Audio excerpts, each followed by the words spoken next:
विज्ञान दो प्रमुख आपका शाखाओं में जिसे फिजिकल साइंस तथा लाइफ या बायोलॉजिकल साइंस में विभाजित किया में होता है, जो पुनः कई भाषाओं में या उपशाखाओं में विभाजित होता है। लेमार्क और टेवेसियन नामक वैज्ञानिक ने सर्वप्रथम जीव विज्ञान जो है शब्द का यानी बायोलॉजी का शब्द का प्रयोग किया था। तो किसने किया था? लेमार्क और टेवेसियन। मैंने बताया भी था आपको लूसेंट जब मैं आपको कंप्लीट करा रहा था, यहाँ से देख सकते हैं, यहाँ सेम चीज़ यहाँ पर भी लिखा गया, ये देख सकते हैं। विज्ञान की वो शाखा जिसके अंतर्गत जीवधारियों का अध्ययन करते हैं। बायोलॉजी का मैंने बताया जीवन का अध्ययन कहलाता है, और सर्वप्रथम लेमार्क और टेवेसियन ने किया था, दोनों को रिलेट कर सकते हैं। जीव विज्ञान की शाखा एवं उपशाखाएं क्या क्या होता है? जैसे जूलॉजी, ये विभिन्न प्रकार के जंतुओं का विस्तृत अध्ययन करते हैं। बॉटनी आपका जो होता है विभिन्न प्रकार के पादपों और उनके क्रियाकलापों का अध्ययन किया जाता है। नेक्स्ट आपका पैलियोबायोलॉजी, जिसमें जीवाश्म आपका जीवाश्म की यानी जीवों और जंतुओं के जीवाश्मों का अध्ययन करते हैं, जिसको बायोलॉजी या फिर पैलियोटोनोलॉजी के नाम से जाना जाता है। पैलियोटोनोलॉजी या पैलियोबायोलॉजी। नेक्स्ट है पैलियोबोटनी। पैलियोबोटनी होता है पादप जीवाणुओं का अध्ययन होता है। इकोलॉजी, सजीवों का पर उनके चारों ओर के पर्यावरण उनके प्रभाव का अध्ययन किया जाता है। इकोलॉजी आपका सजीवों पर उनके चारों ओर के पर्यावरण के अध्ययन का प्रभाव होता है। जेनेटिक्स, जीवों के आनुवंशिक लक्षणों तथा उनकी वंशागति का अध्ययन करना। जेनेटिक्स आपका होता है जीवों के आनुवंशिक लक्षणों और उनकी वंशागति का अध्ययन। फिजियोलॉजी, शरीर के बीच कनेक्ट कर सकें। चलिए, बायोनिक्स क्या होता है? जैविक जगत के गुणों सिद्धांतों के प्रयोग द्वारा आधुनिक उपकरणों और अभियांत्रिकी यानी मैकेनिकल तंत्रों का जो है निर्माण करना, ये आपको बायो कहलाता है बायोनिक्स के रूप में। नेक्स्ट है बायोनोमिक्स। बायोनोमिक्स होता है जीवधारियों को उनके वातावरण के संबंध का अध्ययन करना। क्वेश्चन भी करेंगे, डोंट वरी, आप ही जितने भी चीज़ें हैं इससे संबंधित क्वेश्चन बनता है तो याद रखिएगा, क्वेश्चन भी करेंगे। चलिए, आवाज़ ठीक जा रहा है। चलिए, माइकोलॉजी यानी मनुष्य की पेशियों का अध्ययन करना माइकोलॉजी कहलाता है। मेमोलॉजी आपका जो होता है स्तनधारी जंतुओं का अध्ययन करना।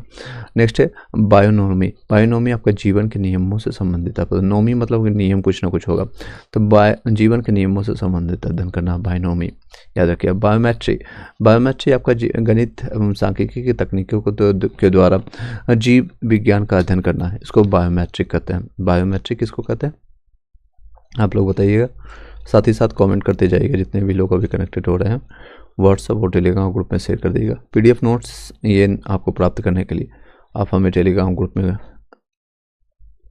जुड़ जाइएगा, वहाँ पर आपको मिल जाएगा। फाइल सेक्शन में सारे पीडीएफ नोट्स यहाँ पर पड़े हुए हैं।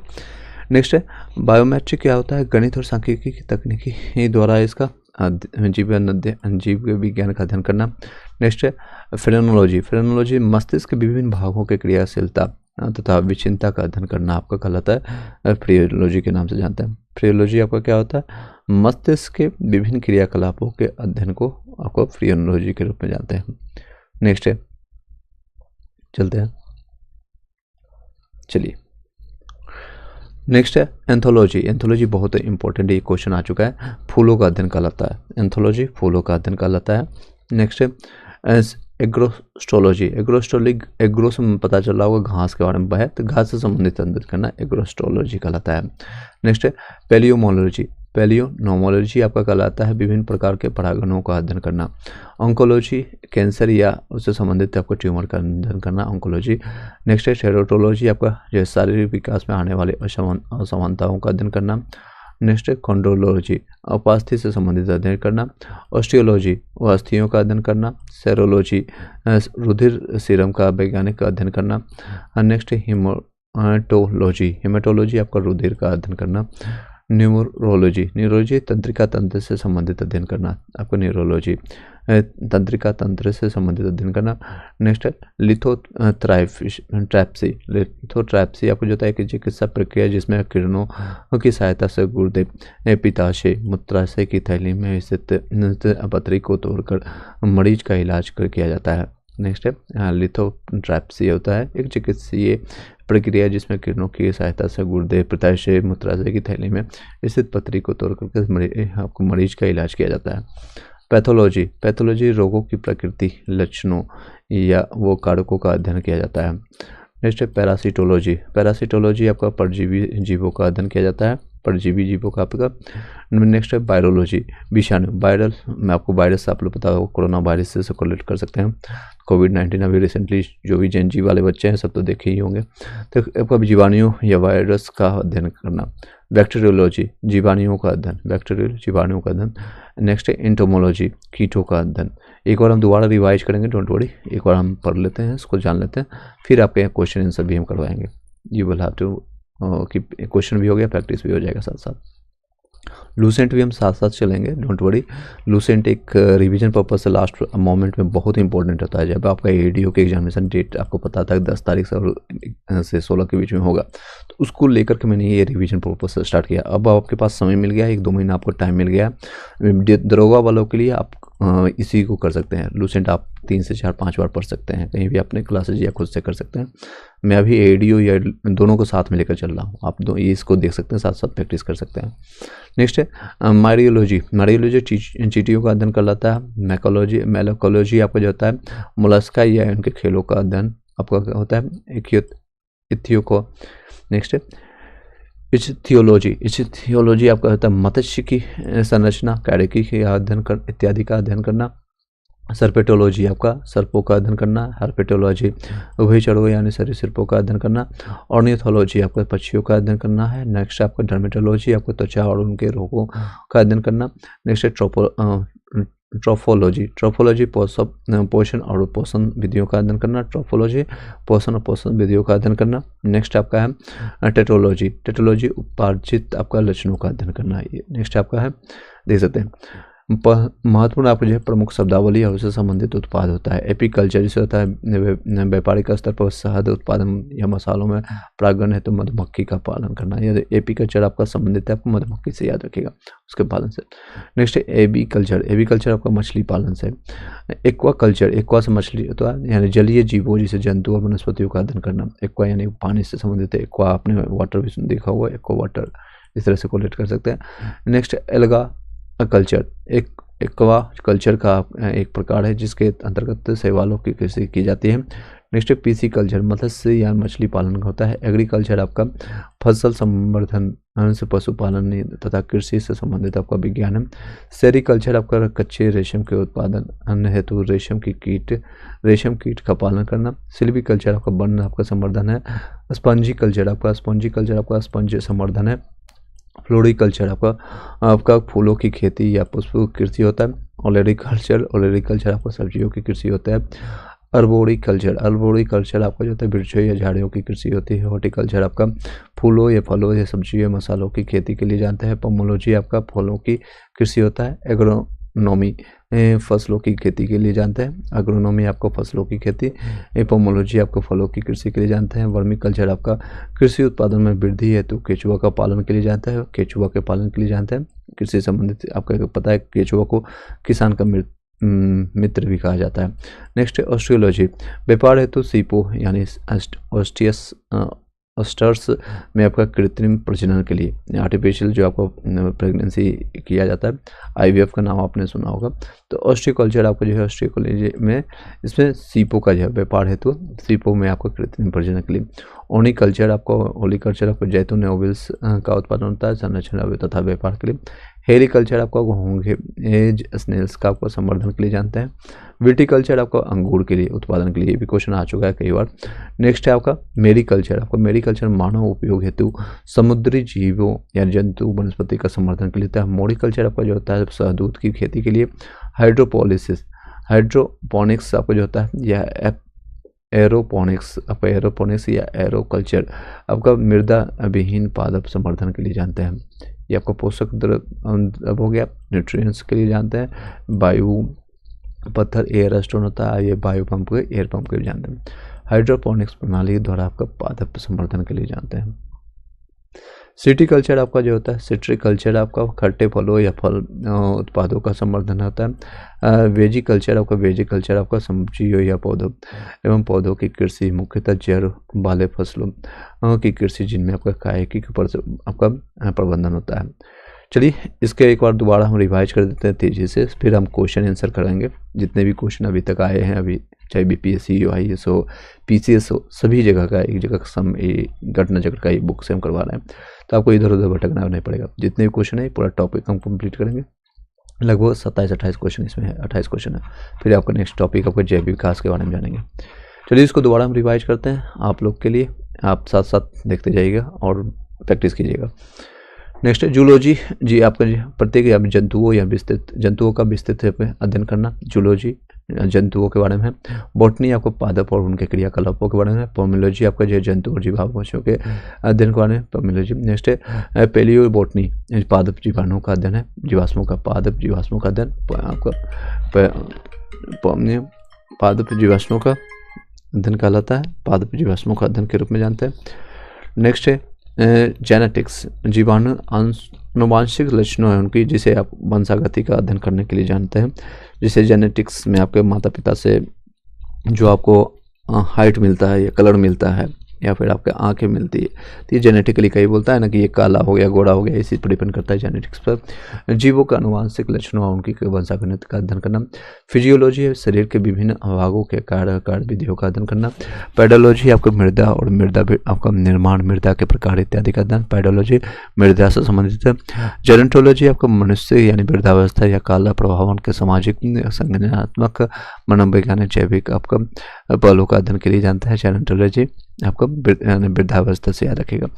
इथोलॉजी मानव सहित सभी जंतुओं के व्यवहार का अध्ययन करना, इथोलॉजी के रूप में जानते हैं। बायोनिक्स आपका जैविक जगत के गुणों सिद्धांतों के प्रयोग द्वारा आधुनिक उपकरणों या अभियांत्रिक तंत्रों का निर्माण करना। बायोनिक्स आपको जो होता है जीवधारियों का उनके वातावरण के साथ साथ अध्ययन के लिए जानते हैं। मायोलॉजी मनुष्य पेशियों का अध्ययन के लिए होता है। मेमोलॉजी आपका स्तनधारी जंतुओं का अध्ययन करने के लिए जानता है। बायोनोमी आपका जो होता है जीवन के नियमों के, नोमी के मतलब नियम बना रहा है, तो नियमों से मैंने बताया था आपको, नोमी से आपका जीवन के नियमों से संबंधित होता है। बायोमेट्री आपका जो होता है गणित एवं सांख्यिकी तकनीकों को द्वारा जीव विज्ञान का अध्ययन कर लिए। फेमोलॉजी आपका होता है मस्तिष्क के विभिन्न भागों की क्रियाशीलता तथा विक्षिप्तता का अध्ययन करना। एंथोलॉजी फूलों का अध्ययन होता है। एग्रोस्टोलॉजी ये घास से संबंधित अध्ययन होता है। एलिनोमोलॉजी ये विभिन्न प्रकार के परागण कणों का अध्ययन होता है। ऑन्कोलॉजी कैंसर या संबंधित ट्यूमर का अध्ययन के लिए होता है। टेरेटोलॉजी शारीरिक विकास में आने वाली असमानताओं का अध्ययन के लिए। कांड्रोलॉजी उपास्थि से संबंधित अध्ययन है, कांड्रोलॉजी। नेक्स्ट ऑस्टियोलॉजी, ऑस्टियोलॉजी अस्थियों का अध्ययन, ऑस्टियोलॉजी ओ से अस्थियों, ओ से अस्थियों याद रखिएगा। सेरोलॉजी आपका जो है रुधिर यानी कि ब्लड होता है, सीरम का जो वैज्ञानिक अध्ययन होता है सेरोलॉजी सीरम का। हेमाटोलॉजी आपको रुधिर का अध्ययन के लिए जाता है, हेमाटोलॉजी। नेक्स्ट है न्यूरोलॉजी आपका तंत्रिका नर्वस सिस्टम का आपका होता है, तंत्र से संबंधित आपका न्यूरोलॉजी तंत्रिका तंत्र से संबंधित आपका अध्ययन के लिए। नेक्स्ट है लिथोट्रैप्सी होता है एक चिकित्सा प्रक्रिया जिसमें किरणों की सहायता से गुर्दे, पित्ताशय, मूत्राशय की थैली में स्थिर पथरी को तोड़ करके मरीज को इलाज करते हैं। लिथोट्रैप्सी जब आपके कहीं भी पथरी आ जाता है पेट में या फिर कहीं भी किडनी में हो या फिर पित्ताशय मूत्राशय कहीं भी, तो उसको तोड़ करके आपका इलाज करने के लिए काम करता है। तो ये आप याद रखिएगा। स्टोन आजकल के समय में बहुत सारे लोग को हो रहा है, चाहे वो मेल हो या फीमेल हो, चाहे मसाला खाते हो ना खाते हो उससे फर्क नहीं पड़ता है, बहुत सारे लोगों को ऐसा होने की संभावना देखने को मिलता है। नेक्स्ट है पैथोलॉजी, रोगों की प्रकृति, लक्षणों या कारकों का अध्ययन करना। पैरासिटोलॉजी, पैरासीटामोल एक आप खाते हैं तो परजीवियों का अध्ययन करना, परजीवी जो है कीटाणु का। वायरोलॉजी विषाणु या फिर वायरस का अध्ययन करना। बैक्टीरियोलॉजी जीवाणुओं का अध्ययन। एंटियोमोलॉजी कीटों का अध्ययन। नेक्स्ट है मिरमेकोलॉजी चीटियों का अध्ययन। मिरमेकोलॉजी इसमें फॉर्मिक एसिड पाया जाता है। मेलेकोलॉजी आपको मोलस्का और इनके जो है खोलों का अध्ययन करता है। इथियोलॉजी आपको मत्स्य की संरचना और कार्य की इत्यादि का अध्ययन करना। सर्पेटोलॉजी आपका सर्पों का अध्ययन होता है। हर्पेटोलॉजी आपको भैचरों एवं सरीसृपों का अध्ययन के लिए। ऑर्निथोलॉजी आपको पक्षियों का अध्ययन के लिए। डर्मेटोलॉजी आपको त्वचा एवं उनके रोगों का अध्ययन करने के लिए। ट्रोपोलॉजी पोषक एवं पोषण एवं पोषण विधियों का अध्ययन। टेटोलॉजी आपका पार्जित लक्षणों का अध्ययन के लिए जानते हैं। एपीकल्चर मैंने बताया था मधुमक्खी से संबंधित है। एपीकल्चर आपका जो है पक्षी पालन से है। एक्वा आपका मैंने जलीय जीवों से है संबंधित। आपका एक्वा अलगा कल्चर आपका जो होता है एक्वा कल्चर अलग का एक प्रकार है जिसके अंतर्गत शैवालों की कृषि की जाती है। पीसी मैंने बताया था पीसी कल्चर आपको मत्स्य या मछली से संबंधित है। एग्रीकल्चर आपको फसल या पशुपालन कृषि से संबंधित आपका है विज्ञान। सेरीकल्चर कच्चे रेशम के उत्पादन हेतु आपका रेशम का कीट का पालन होता है। सिल्वीकल्चर वन संवर्धन के लिए। स्पॉन्जी कल्चर आपका स्पंज संवर्धन होता है। ओलेरी कल्चर आपका सब्जियों की कृषि के लिए। अर्बोरी कल्चर आपको वृक्षों या झाड़ियों की कृषि के लिए जानते हैं। हॉर्टिकल्चर आपका पुष्पों फूलों सब्जियों मसालों की खेती के लिए। पोमोलॉजी फलों की कृषि के लिए। एग्रोनॉमी फसलों की खेती के लिए। एग्रो मतलब फसल याद रखिएगा, पोमो मतलब फल। बर्मी कल्चर आपका कृषि उत्पादन में वृद्धि हेतु केचुआ का बर्मी कल्चर पालन केचुआ के लिए उत्पादन हेतु आप लोग कृषि की वृद्धि के लिए हम केचुआ के आपको जो किसान मिलते हैं मैंने बताया भी था आपको। ऑस्ट्रिकल्चर आपको जो होता है व्यापार हेतु आपको सीपो इंडस्ट्रीज में कृत्रिम प्रजनन के लिए। ओलिकल्चर आपको मैंने बताया था आपको जैतून ऑलिवल्स का उत्पादन या संरचना व्यापार के लिए। हेलीकल्चर आपका जो था घोंघे या स्नेल का संवर्धन के लिए। विटीकल्चर आपका अंगूर उत्पादन के लिए। मेरीकल्चर आपका मानव उपयोग हेतु समुद्री जीवों या वनस्पतियों का संवर्धन। मोरिकल्चर आपका जो होता है दूध की खेती के लिए। हाइड्रोपोनिक्स आपका जो होता है या फिर एरोपोनिक्स या एरोकल्चर ये मृदा जीव विहीन पादप संवर्धन के लिए जानते हैं। चलिए अब क्वेश्चन आंसर पर चलते हैं। विटीकल्चर आपका सिट्रिकल्चर आपको खट्टे फलों के लिए आते हैं जैसे विटामिन सी आपका पाया जाता है इसमें खट्टे फलों में जितने भी चाहे नींबू हो गए संतरा हो गए। बेजिकल्चर आपको जाता है सब्जी या पौधों की कृषि है तो मोजरों द्वारा वाले फलों की कृषि है इसमें कायिक प्रवर्धन के लिए जानते हैं। नेक्स्ट जंतु विज्ञान किससे संबंधित है। आप क्वेश्चन आंसर बताइएगा, सीधे आंसर पर चलेंगे। देख सकते हैं यूपीपीएससी पूछा गया क्वेश्चन बताइएगा। तो इसका जीवित या फिर मृत जानवरों को दोनों का किया जाता है। जूलॉजी का अर्थ होता है जूलॉजी के अंतर्गत जीवित या मृत जानवरों का विस्तृत अध्ययन किया जाता है। जंतु विज्ञान बायोलॉजी की एक प्रमुख शाखा है जिसके अंतर्गत जिसके जनक जो आपका यानी फादर जिसको कहते हैं अरस्तु को माना जाता है। चलिए पक्षी के बारे में क्या जानते हैं। तो पक्षी आपका जो है ऑर्निथोलॉजी के रूप में जानते हैं। नेक्स्ट वंशागणित यानी जेनेटिक्स के बारे में जानेंगे। आपको मैंने बताया था आपका कलर कैसे कितना हाइट होगा कैसे आँखें होगी जैसे ऐश्वर्या राय की बेटी ऐश्वर्या राय की जैसे दिखेगी आपके जैसे। पर्यावरण क्या होता है इन्वायरमेंट के बारे में तो इकोलॉजी के रूप में जानते हैं। इसको सेकंड से मिला दीजिए। और जीवाश्म का अध्ययन जीवाश्म का यानी कि इसका अध्ययन पैलियो बायोलॉजी के रूप में जानते हैं। तो इससे मिलाएंगे तो आपका बी है सर इसका सही है। नेक्स्ट देख सकते हैं पक्षी आपके ऑर्निथोलॉजी होता है। आपका वंशागणित आपका जो है जेनेटिक्स के रूप में। पर्यावरण इकोलॉजी और जीवाश्म आपका पैलियो बायोलॉजी। फूलों के अंदर क्या कहते हैं बताइए। एंथोलॉजी इसको कहते हैं। सीधे आंसर पर चलेंगे झारखंड में पूछा गया। फेमोलॉजी आपको जो है मस्तिष्क के विभिन्न अंग भागों का क्रियाकलापों की विक्षिप्तता के बारे में इससे करेंगे तो आपका ये होगा चैप्टर आपका क्लियर हो जाएगा। प्रैक्टिस भी हो गया साथ साथ थ्योरी भी हो गया। तो ये चैप्टर से आपका क्वेश्चन छूटेगा नहीं, एक एक चैप्टर हम लाएंगे डे बाय डे। तो आपका नेक्स्ट है एंथोलॉजी आपका क्या कहलाता है। एंथोलॉजी आपका जो है फूलों का अध्ययन करता है। नेक्स्ट एग्रोस्टोलॉजी घास से संबंधित आपका अध्ययन होता है। नेक्स्ट है पेलियोबायोलॉजी आपका पॉलिनोलॉजी आपके विभिन्न प्रकार के पराग कणों का अध्ययन के लिए। कीटों का अध्ययन क्या करते हैं तो एंटोमोलॉजी कर लेते हैं। बाकी सबको भी जान लेते हैं। बाकी जैसे इथियोलॉजी आपको जो है मत्स्य की संरचना का के लिए अध्ययन का जानते हैं। एंटोमोलॉजी मैंने बताया कीटों का वैज्ञानिक अध्ययन होता है। पैरासिटोलॉजी आपको जाता है परजीवी जीवों का अध्ययन के लिए। मेलोकोलॉजी आपका जो होता है मोलस्का और इनके खेलों यानी सेल्स का अध्ययन के लिए भी जानते हैं। नेक्स्ट निम्नलिखित में से कौन सा सहज विषय जो है जनसंख्या या मानव समुदायों के महत्वपूर्ण आंकड़ों का अध्ययन से संबंधित है। तो ये जनांकिकी के रूप में जानते हैं इसको। अनुवांशिक नहीं होता, पारिस्थितिकी भी नहीं होगा। वायरस के लिए वायरोलॉजी के लिए यूज करते हैं। तो ये देख सकते हैं रिसेंटली क्वेश्चन पूछा भी गया है। तो आपका जनन के लिए आपको जिसको डेमोग्राफी के रूप में जानते हैं इंग्लिश में इसको कहते हैं डेमोग्राफी याद रखिएगा। के अंतर्गत जनसंख्या एवं मानव समुदायों के समस्त निर्धारक तत्वों या उनके परिणामों का अध्ययन किया जाता है। इसके अंतर्गत जनसंख्या के आकार क्षेत्रीय वितरण या एवं बनावट उसमें से पाए जाने वाले भी परिवर्तन के उत्तरदायी कारणों जैसे जन्म दर मृत्यु दर क्षेत्रीय संरचना सामाजिक गतिशीलता का अध्ययन किया जाता है। इसके अंतर्गत जनसंख्या के गुणात्मक और परिणात्मक दोनों ही पक्षों का अध्ययन और विश्लेषण किया जाता है। नेक्स्ट है आपका विभिन्न सांस्कृतिक कीयों के वैज्ञानिक विवरण के तुलनात्मक अध्ययन को क्या कहते हैं, तो इथनोलॉजी के रूप में जानते हैं। विभिन्न संस्कृतियों के वैज्ञानिक विवरण के आपका तुलनात्मक अध्ययन को क्या कहते हैं, इथनोलॉजी के रूप में इसको जानते हैं। क्या जानते हैं, इथनोलॉजी के रूप में।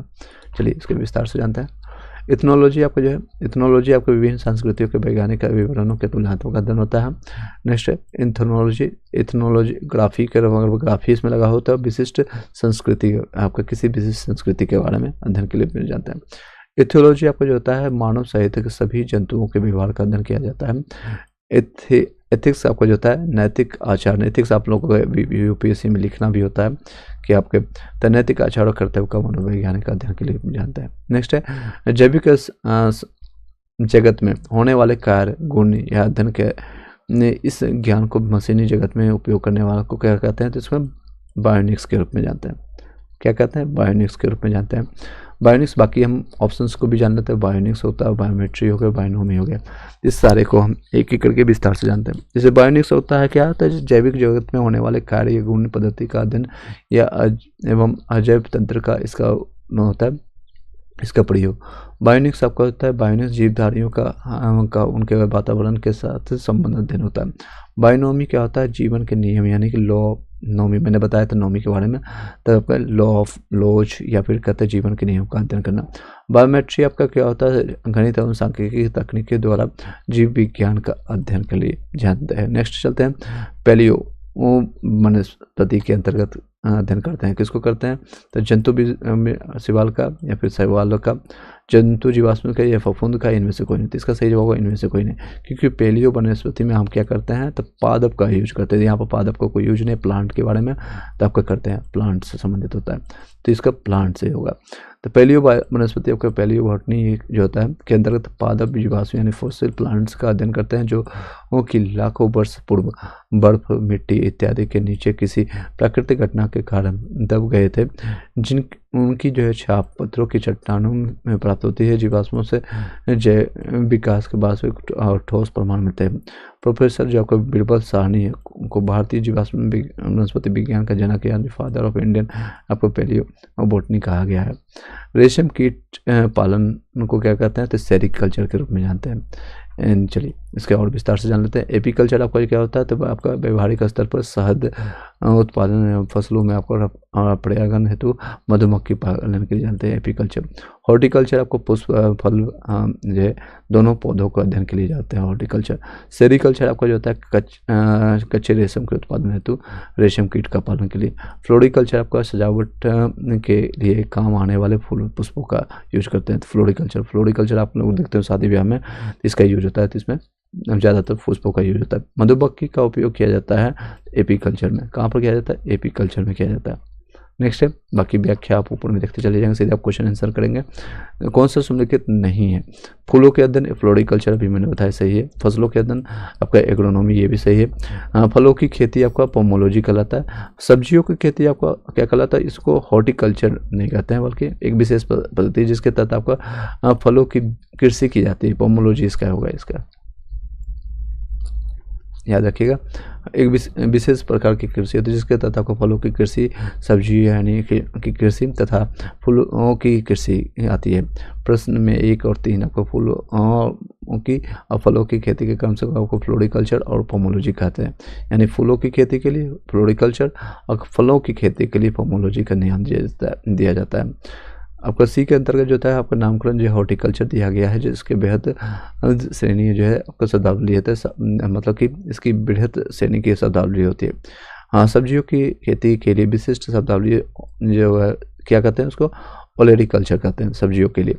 नेक्स्ट, यदि सभी नामकरण जो है विशिष्ट शब्दावली के रूप में सही मायने जाए तो आपका सही ये सम्मिलित नहीं है। बाकी सब चीज़ें देख लीजिएगा, ये सब मैंने बता ही दिया। नेक्स्ट क्वेश्चन पर चलते हैं। सब्जी के लिए काम आने वाले पौधों को अध्ययन को क्या कहते हैं, बताइएगा, कमेंट बॉक्स में बताते जाइएगा। सब्जी के लिए पोमोलॉजी, फ्लोरिकल्चर आपको फलों के लिए करते हैं, पोमोलॉजी मैंने बताया अभी। नेक्स्ट है ऑरेलिकल्चर, इसका आंसर होगा। हॉर्टिकल्चर मैंने बोला विस्तृत, अगर कोई विशेष श्रृंखला के लिए करते हैं। नेक्स्ट कौन सा सही नहीं है ये बताना है, ये याद रखिएगा इस तरह से। एपीकल्चर क्या होता है, शहद की मक्खी के लिए, बिल्कुल ही सही। सेरिकल्चर आपका सिल्क वर्म के लिए, आपका हॉर्टिकल्चर फूल के लिए, विस्तृत के लिए यूज करते हैं। और पिसिकल्चर आपका लाख का कीड़ा के लिए नहीं, पिसिकल्चर आपका मछली पालन के लिए करते हैं, तो ये गलत है आपका, ये आपका गलत नहीं, ये मछली याद रखेगा, इसमें आपका मछली याद रखेगा, यहाँ दिया हुआ पिसिकल्चर आपका मछली पालन से संबंधित है। नेक्स्ट क्वेश्चन आपका, कौन सा जोड़ी आपका समेकित है, शब्द और अर्थ जो है सब समान है। नेक्स्ट है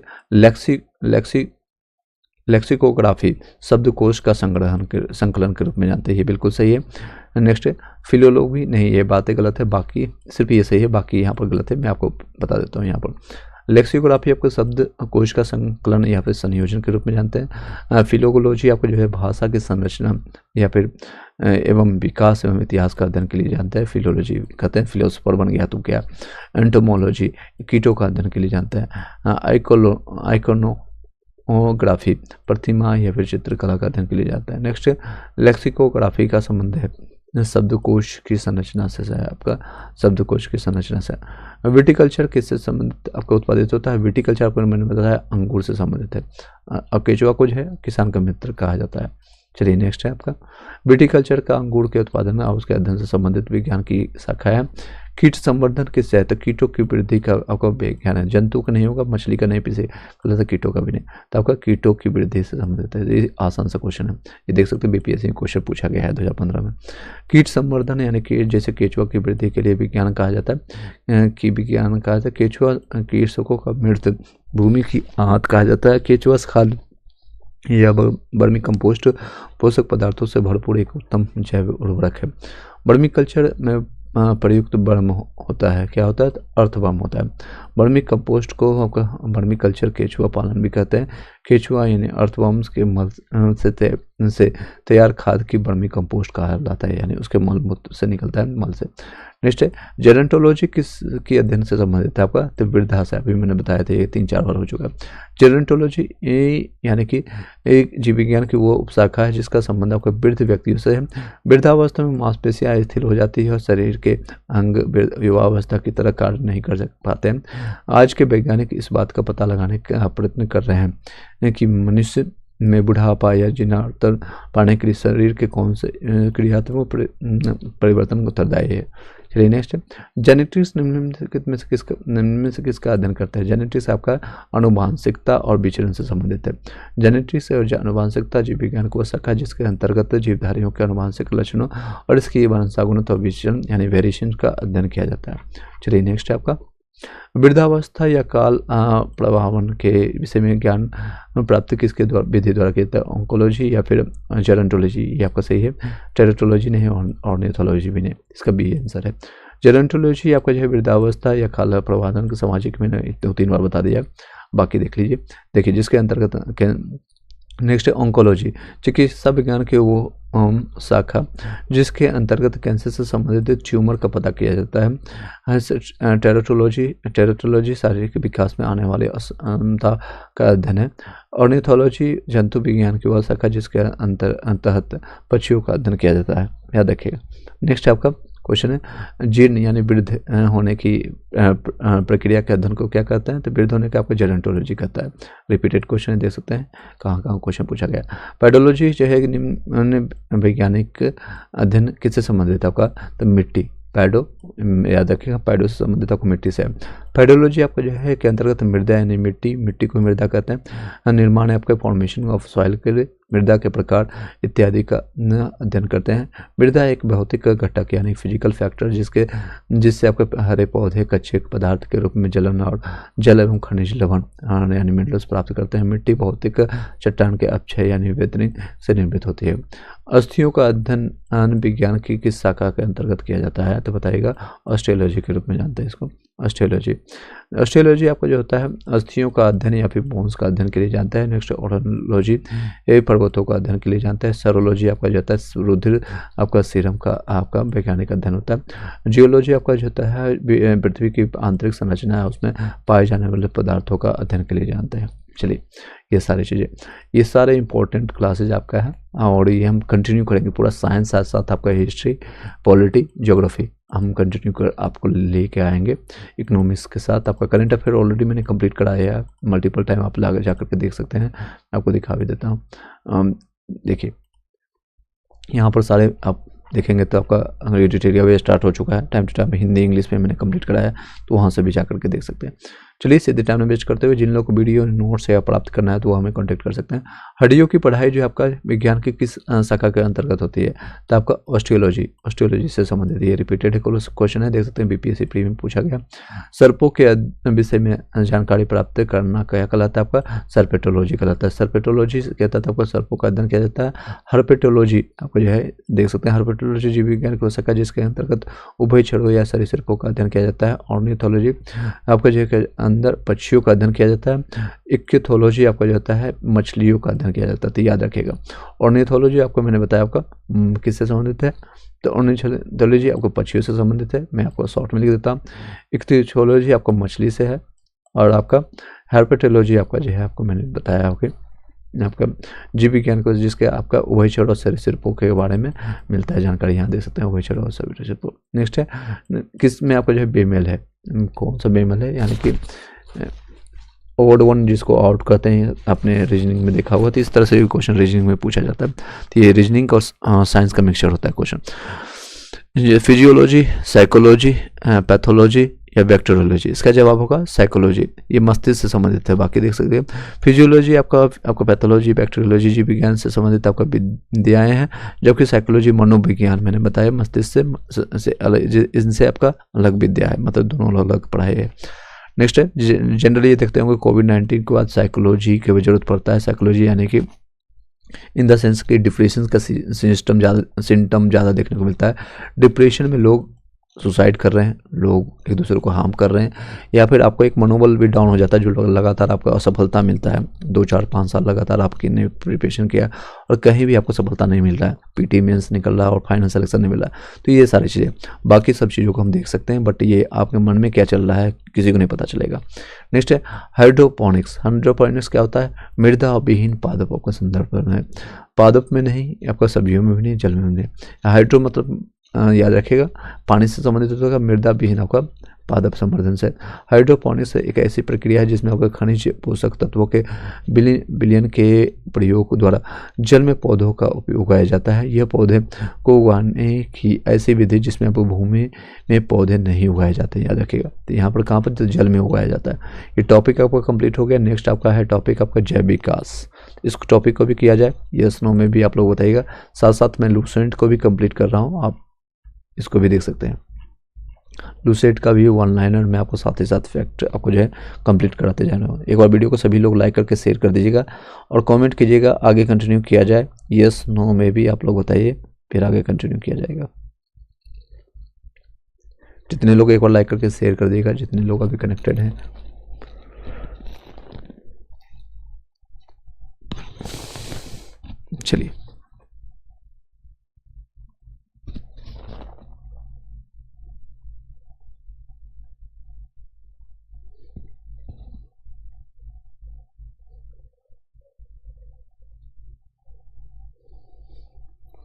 चलिए कुछ लोग आ रहा है रिस्पॉन्स, यस यस।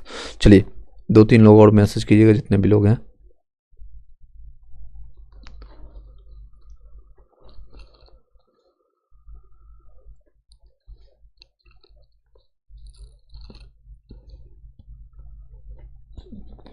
चलिए आगे कंटिन्यू करते हैं। नेक्स्ट टॉपिक आपका है और इसमें हम पहले लूसेंट का हम तेज़ी से हम कंप्लीट कर देंगे, ये ऑलरेडी मैंने कंप्लीट करा दिया है, तो आपको नेक्स्ट टॉपिक हम पढ़ा देते हैं, फिर इसके बाद कंटिन्यू करेंगे।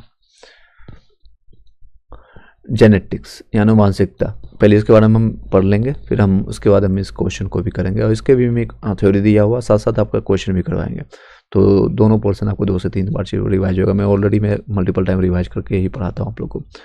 वे लक्षण जो पीढ़ी दर पीढ़ी आपका संचारित होता है आनुवांशिक लक्षण कहलाते हैं। आनुवांशिक लक्षणों को के आपका पीढ़ी दर पीढ़ी संरचना की विधि और कारणों के अध्ययन को आनुवांशिक यानी जेनेटिक्स कहते हैं। आनुवांशिकता के बारे में सर्वप्रथम आपको जानकारी ऑस्ट्रेलिया के निवासी आपका ग्रेरल जोहानस मेंडल ने किया था। किसने किया था? मेंडल ने आपका 1822 से आपका 1884 तक इनका जीवन काल रहा है। इसी कारण में इन्हें आपका जो है आनुवांशिकता का पिता यानी फादर ऑफ जेनेटिक्स कहा जाता है। किसको? तो ग्रेरल आपका जोहानस मेंडल को। और इसने मटर पर जो है आपका पहली बार प्रयोग किया था। डब्ल्यू वाटसन जो आपका 1905 में सर्वप्रथम जेनेटिक्स का उपयोग किया था। यानी जेनेटिक्स का सबसे पहले उपयोग किसने किया था? वाटसन ने, डब्ल्यू वाटसन ने। याद रखिएगा 1905 ईस्वी में, 1905 आपका 1905 में जो आपका हिस्ट्री से भी कोरिलेट कर सकते हैं। जो आपका स्वदेशी आंदोलन हुआ था, क्यों हुआ था? तो बंगाल विभाजन इसमें किया गया था लॉर्ड कर्जन के समय। जोहानस सेंस ने आपको 1909 में सर्वप्रथम जीन शब्द का प्रयोग किया था। जीन शब्द का सबसे पहले प्रयोग किसने किया था? जोसे जीन, जोसे जोहानस। याद रखिएगा, याद करने का सिंपल तरीका मैं बताता हूँ। आप उधर बहुत सारे सब्जेक्ट होते हैं, तो जोहानस आपका कब किया था? तो जीन, जोसे जोहानस ने आपका जीन शब्द का उपयोग किया था। आपका फिनोटाइप जीवधारी के जो लक्षण प्रत्यक्ष रूप से दिखाई पड़ते हैं उसको फिनोटाइप कहते हैं। जो प्रत्यक्ष रूप से दिखते हैं उसको क्या कहते हैं? फिनोटाइप के रूप में।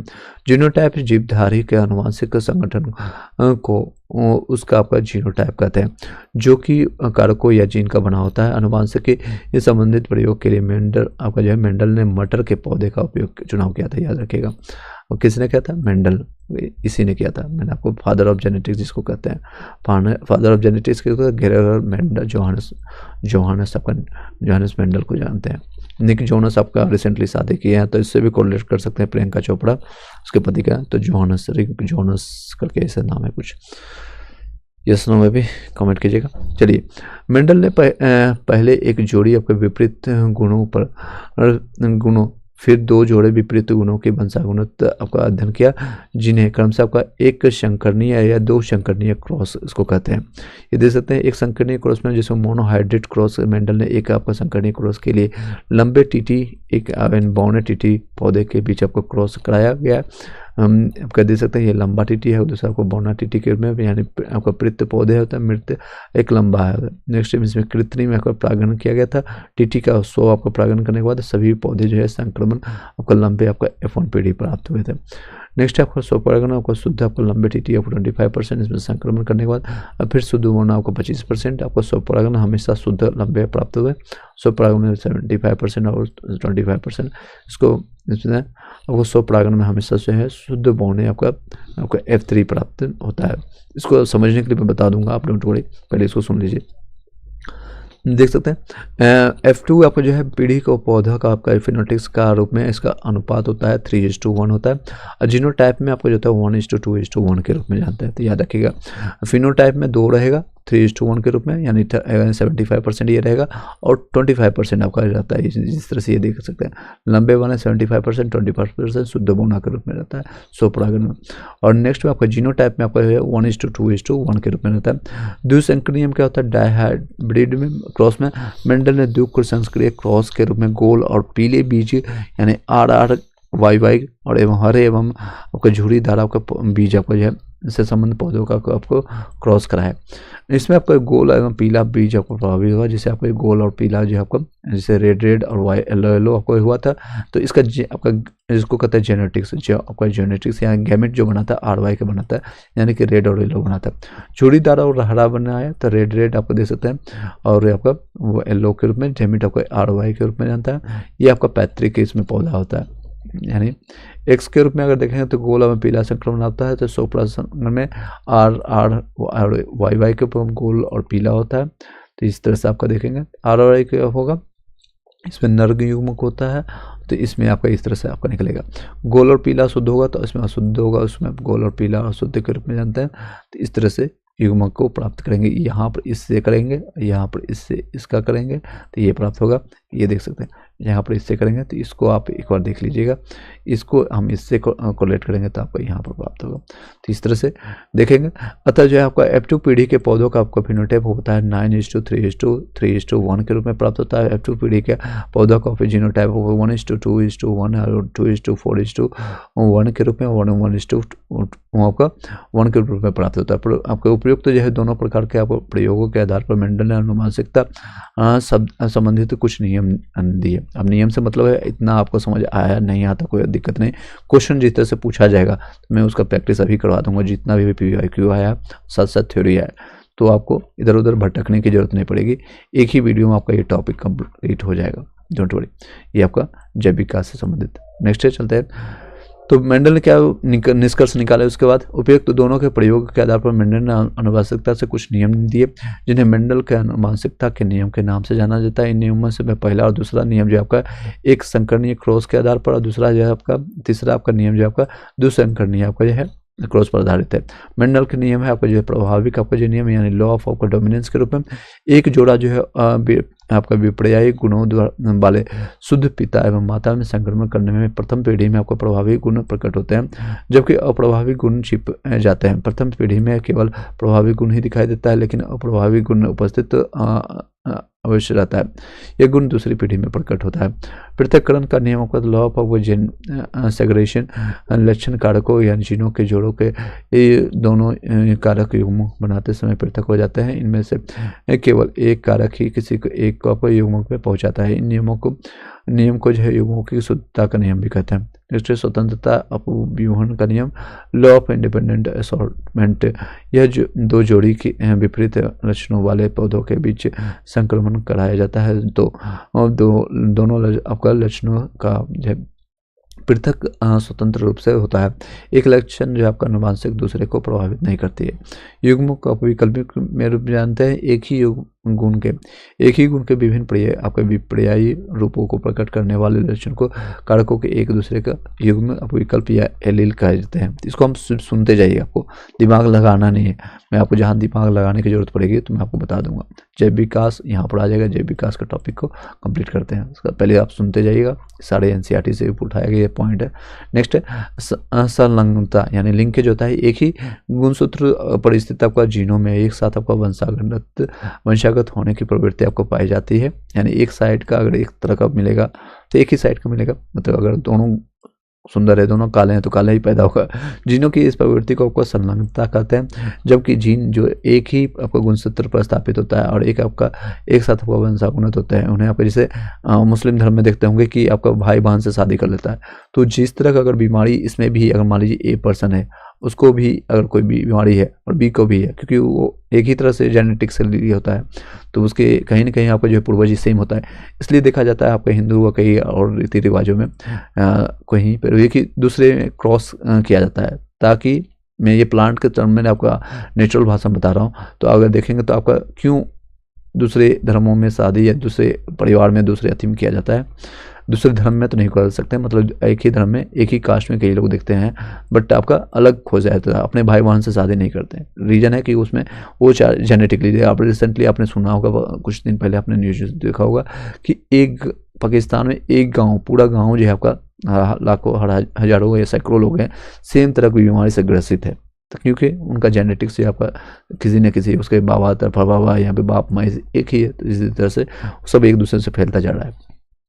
नेक्स्ट है, जबकि जीन जो है एक ही आपका गुणसूत्र पर स्थापित तो होते हैं और एक साथ आपको वंशानुगत होते हैं, उन्हें आपको संलग्न आपका जीव यानी लिंक्ड जीन्स कहते हैं। लिंक संलग्न आपका जो है जीन आपका सेक्स लिंक्ड जीन लिंग संलग्न गुणों को एक पीढ़ी से दूसरे पीढ़ी में ले जाते हैं। वास्तव में एक गुणसूत्र का पर जीन लिंग स्थित जीन ही लिंग संलग्न आपका सहलंग आपका जो है जीन कहे जाता है, क्योंकि इसका प्रभाव जो नर और मादा दोनों पर पड़ता है। लिंग आपका संलग्नता का सर्वप्रथम विस्तृत व्याख्या आपका मार्गन ने किया था 1910 में, और मनुष्य में आपका कई लिंग जो है संलग्न गुण, जैसे आपका रंग वर्णता यानी कि जिसको आपका साधारण भाषा में कहे तो आपका रंग वर्णता यानी कि उसको कलर ब्लाइंडनेस हो जाता है। रेलवे में जो आप ALP के लिए या कहीं आप जाएंगे मेडिकल में तो सबसे ज़्यादा ये चेक किया जाता है कलर ब्लाइंडनेस। अगर माता पिता को है तो इसी जेनेटिक बीमारी होता है, इसका कोई इलाज भी नहीं है, तो याद रखिएगा। तो इसका अगर माता में से ज़्यादातर माता या पिता किसी में है तो आपको ये फैलता है। तो मनुष्य में आपके कई जो है लिंग आपका सह आपका लग्न सह आपका गुण होने के कारण इसमें रंग बनता है, या फिर बांझपन आता है, हेमोफीलिया आता है, मायोपिया आता है, हाइड्रो आपका ट्राइकोसिस आता है। लिंग आपका संलग्न गुण स्त्रियों की अपेक्षा पुरुषों में ज़्यादा प्रकट होते हैं, क्योंकि पुरुषों का डोमिनेट करता है वो सारी चीज़ें। मानव जो है अनुवांशिक ह्यूमन जेनेटिक्स होता है। गुणसूत्र यानी क्रोमोसोम्स का नामकरण जो होता है डब्ल्यू वाल्डेयर ने किया था। ये क्वेश्चन याद रखिएगा, कब किया था याद रहे ना रहे, 1888 याद रखना आसान है, हालांकि 1888 या 1888 में। और आपका गुणसूत्रों के जो क्रोमोसोम का जो है नामकरण किसने दिया था, डब्ल्यू वाल्डेयर ने। किसने, वाल्डेयर ने, डब्ल्यू वाल्डेयर ने दिया था। क्रोमोसोम की संख्या यानी गुणसूत्र के बारे का नामकरण किसने किया था, तो नामकरण जैसे आपको पैदा कोई और किया और आकर के पंडित जी नाम दे देते हैं ना, उसी तरह से आपको रिलेट कर सकते हैं, जिसने डब्ल्यू वाल्डेयर ने किया था। गुणसूत्रों में आपको पाए जाने वाले अनुवांशिक पदार्थ को जीनोम कहते हैं। जीन इन्हीं गुणसूत्रों पर पाया जाता है। गुणसूत्र के बाहर जीन यदि कोशिका द्रव्य के कोशिकांगों में होती है तो उन्हें आपका प्लाज्मा जीन कहते हैं। गुणसूत्रों के बाहर जीन यदि कोशिका द्रव्य यानी कि कोशिकांगों में होती है तो इसे प्लाज्मा जीन कहते हैं। प्लाज्मा जीन इसे कहते हैं। 1956 में आपका एस वेंचर द्वारा जीन की आधुनिक विचारधारा दी गई। इसके अनुसार जो है जीन के कार्य की इकाई जो होता है सिस्ट्रोम, उत्परिवर्तन की इकाई आपका मिट्रोन, पुनः संकोचन की इकाई का आपका रेयोन कहा गया है। आपका मानव में 20 आवश्यक अमीनो एसिड पाए जाते हैं, याद रखिएगा कितने, 20 अमीनो एसिड पाए जाते हैं। तो ये सारे गुणसूत्र याद रखिए, मैं करवा देता हूँ, अभी डोंट वरी 2 से 3 बार हम बताएंगे, फिर आपका जैव विकास के आपका टॉपिक्स को भी कंप्लीट करेंगे। आर्थर कॉर्नरबर्ग ने आपको 1962 में डीएनए आपका पॉलीरेमेज नामक आपका एंजाइम की खोज की, जिसकी सहायता से डीएनए का आपका संश्लेषण होता है। मनुष्य में लिंग निर्धारण, मनुष्य में आपको जो है गुणसूत्रों की संख्या कितने हैं क्रोमोसोम की, तो 46 तय जोड़े कर सकते हैं या 46 कहिए। प्रत्येक संतान को समझाता गुणसूत्रों के प्रत्येक जोड़ी का एक सूत्र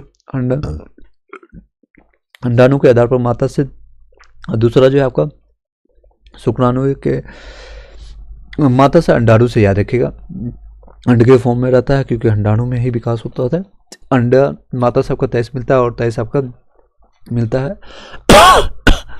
पिता से, शुक्राणु जिसको कहते हैं, शुक्राणु द्वारा पिता से प्राप्त होता है।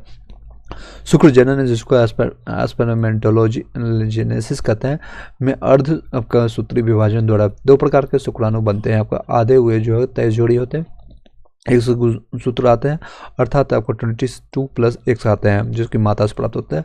आधे जिन्हें आपको 23 कहते हैं, सॉरी 23 होता है, जिसमें Y गुणसूत्र होते हैं, जिसमें आपका 22 + Y होता है। नाड़ियों में एक आपका समान गुणसूत्र आपका जो होता है गुणसूत्र आपका पाया जाता है, जैसे 22 + X² होता है, उसमें 22 + X वाले अंडाणु पाए जाते हैं। रिसेशन के समय जब आपका यदि अंडाणु X गुणसूत्र वाले शुक्राणु से मिलता है तो ये गुणन जो आपका जायोट आपका 23वीं जोड़ी XX होगी, जो कि महिलाओं के लिए होता है, जिससे बनने वाली संतान लड़की होती है, याद रखिएगा। अब लड़का लड़की कैसे पैदा होता है आप पता चल गया होगा, कौन सा जिम्मेदार है, कौन जिम्मेदार है आपको पता चल गया होगा।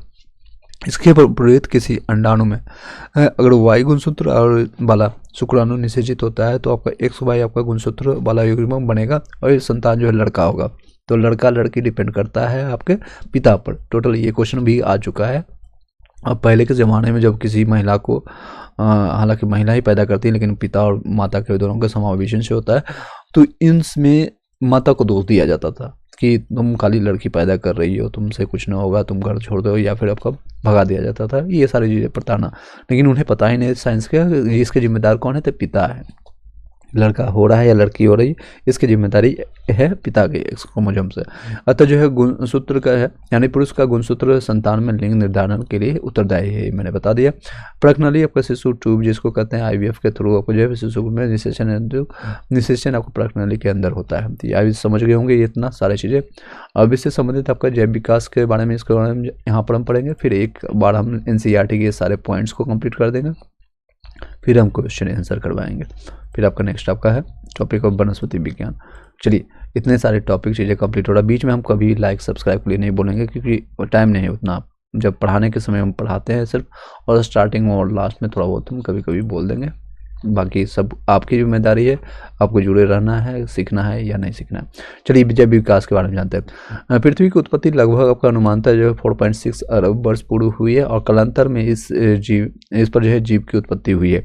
पृथ्वी पर जीवन की उत्पत्ति के संदर्भ में अनेक वैज्ञानिकों द्वारा विभिन्न आपका सिद्धांत या परिकल्पना प्रस्तुत की गई है, जिसमें आपके रासायनिक विकास के फलस्वरूप जीवन की उत्पत्ति सबसे आधुनिक है।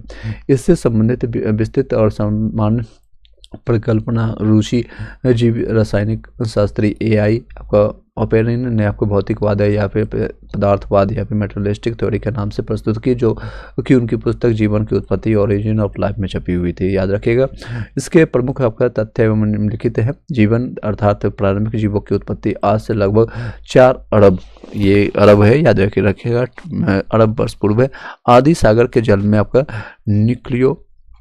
न्यूक्लियोपोरेंटिस वायरस से होती है। यानी सबसे पहले आपका जन्म कहाँ पर, तो जल में, याद रखिएगा। और विष्णु जी का मत्स्य अवतार, ये सारी चीज़ आपने देखा होगा, इसमें होता है, जल में ही होता है। आपका वायरस के रूप में आपके कणों के रूप में जो परपोसी आपका हेरेटोफोरिक आपका हेरियोट्रोफी और ओवावी यानी एनियोबारिक थे। 3.8 अरब वर्ष पूर्व आपका कलानुक्रम यानी मेम्ब्रेन बाउंड यानी प्रोकैरियोटिक कोशिका आदि जीव बने, जिनमें जो पहले आपका प्रपोषण तथा बाद में स्वपोषण यानी ऑटोट्रॉपिक आपका न्यूट्रिशंस का प्रारंभ हुआ। स्वपोषी आदि जीव वर्तमान के नीले हरे शैवाल जैसे थे। लगभग 2 अरब वर्ष पूर्व यूकैरियोटिक कोशिका की उत्पत्ति हुई, जिससे वर्तमान जीव जगत के सारे जीवाणु के अलावा बने। प्राचीन आदि पृथ्वी के वायुमंडल में ऑक्सीजन गैस नगण्य या फिर अनुपस्थित थी, जबकि मीथेन यानी CH4, अमोनिया NH3 और कार्बन डाइऑक्साइड CO2 जैसे आदि गैसें उपस्थित थे। यानी प्राचीन समय में देखेंगे ये सारी गैसें उपस्थित थे, मीथेन हो गया या फिर कार्बन डाइऑक्साइड, अमोनिया। जैव विकास के आपको मौलिक परिकल्पना एवं सिद्धांत के बारे में जानते हैं। जैव विकास जो आपको मौलिक परिकल्पना जो है परिवर्तन के अवतरण यानी डिसेंट विद चेंज और मॉडिफिकेशन, अर्थात निम्न कोटि के सरल जीवों से क्रमिक परिवर्तनों द्वारा अधिक विकसित एवं जटिल जीवों की उत्पत्ति ही जैव विकास कहलाता है। Lamarck, Charles Darwin, Hugo de Vries आदि वैज्ञानिकों ने ठोस प्रमाण के आधार पर जैव विकास की विस्तृत व्याख्याएं प्रस्तुत कर अपने सिद्धांत दिए। लेमार्क आपका कहलाता है, ये जिसको कहते हैं लेमार्कवाद, लेमार्करिज्म। जैव विकास परिकल्पना का पहला आपका तर्कसंगत सिद्धांत फ्रांसीसी जीव वैज्ञानिक का कौन था, तो जीन बेस्टिट डी लेमार्क ने प्रस्तुत किया, जो 1809 में 18/9 कर सकते हैं, तो आपका इससे 18/9 या 9 का टेबल पढ़ लीजिए, इससे कोलेट करके आप याद रखेंगे। इससे मैं आपको जो उसकी पुस्तक का फिलोसफी की जियोलॉजी यानी फिलोसफी जी के रूप में छपा। इसे लेमार्क का सिद्धांत या लेमार्कवाद कहते हैं। इसे लेमार्क सिद्धांत या लेमार्कवाद कहते हैं। मूल धारणाओं पर आधारित आपके बड़े होने की प्रवृत्ति, वातावरण पर सीधा प्रभाव, अंगों के उपयोग या अनुप्रयोग का प्रभाव, इफेक्ट ऑफ यूज और डिसयूज ऑफ ऑर्गन्स, उपार्जित लक्षणों की वंशागत गति, inheritance of acquired characters. Lamarck को उपार्जित से लक्षणों की वंशागति का सिद्धांत भी कहते हैं। अंगों के उपयोग एवं प्रयोग के निर्धारण के अनुसार अधिक प्रयोग किए जाने वाले अंग सुदृढ़ एवं व्यवस्थित हो जाते हैं, तथा वे अंग जिनका प्रयोग कम होता है वे निष्क्रिय तथा धीरे धीरे करके लुप्त हो जाते हैं। अर्थात जिराफ का गर्दन का लंबा होना या सर्पों में टांग का अभाव होना, ये सारे इसी कारण है। जितना हम उपयोग करेंगे वो विकसित रहे। जैसे अब कई लोग हैं महिलाओं का क्या होता है कि वो दिमाग का यूज कम करते थे, आने वाले समय में दिमाग ही नहीं रहेगा।